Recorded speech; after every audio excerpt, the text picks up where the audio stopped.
అదేంటే ఎంత నాకేం రాలేదు నీకు వచ్చింది ఏంటంటే గుడ్డు మాంసం అలా పెట్టేస్తాడు రైడు అంటే వాడేమో లేదు తింటారా అని అడిగాను, ఇంతే తప్ప పెట్టలేదు అని.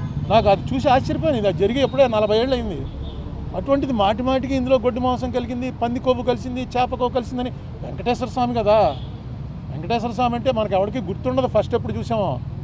ఇప్పుడు కూడా వెంకటేశ్వర స్వామికి ఉన్నటువంటిది ప్రపంచంలో నాకు ఎక్కడా ఉండదు. ఆ రష్ నేను చూసాను, నార్త్ ఇండియన్స్ వచ్చి చూసి ఏంటిది రోజు కుంభమేళ ఇక్కడని. అంత జనం, అంత వెంకటేశ్వర స్వామి అంటే దాంట్లో అన్నిసార్లు అనకూడదు అసలు. నిజంగా జరిపిన వాళ్ళని శిక్షించడానికి ప్రయారిటీ ఇవ్వాలి. కానీ దీంట్లో నిన్న ఇంకో మాట అన్నాడు ఆయన, నాకు ఆశ్చర్యం వేసింది. ఇది అవినీతి కాదుట, హిందూ మతాన్ని నాశనం చేయటం కోసం పన్నిన కుట్రట. హిందూ మతం నాశనం అవటం, నాశనం ఎవడన్నా చేయగలడా దీన్ని?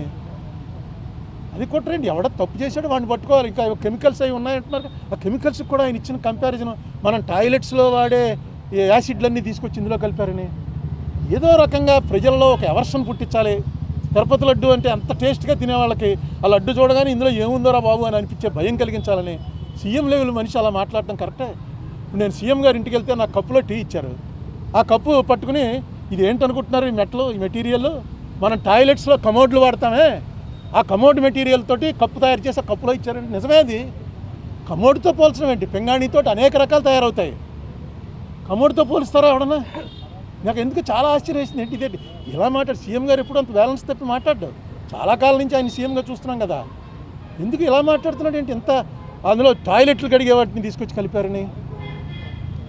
ఇది బ్లాస్ఫమీ అవుతుంది. బ్లాస్ఫమీ అంటే దైవద్రోహం. దయచేసి ఇలాంటి పనులు వద్దు. మీకు రాజకీయంగా ఖర్చు ఉంటే రాజకీయ ఖర్చు తీర్చుకోండి, కేసులు పెట్టండి, మీ చేతిలో పవర్ ఉంది.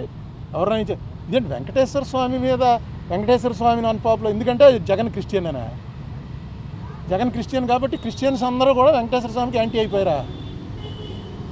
అసలు ఏ స్ట్రాటజీ మీద వెళ్తారు? బీజేపీ వాళ్ళు కూడా ఇప్పుడు ఇలా మాట్లాడాల. బీజేపీ వాళ్ళు డైరెక్ట్గా మాది హిందూ పార్టీ అని చెప్పుకున్నా సరే వాళ్ళు కూడా ఎప్పుడు ఈ లెవెల్లో మాట్లాడరు. మరి చంద్రబాబు నాయుడు గారు పునరాలోచించండి, ఇది కరెక్ట్ కాదు. మిగతా చాలా విషయాలు ఉన్నాయి, తర్వాత చెప్తాను.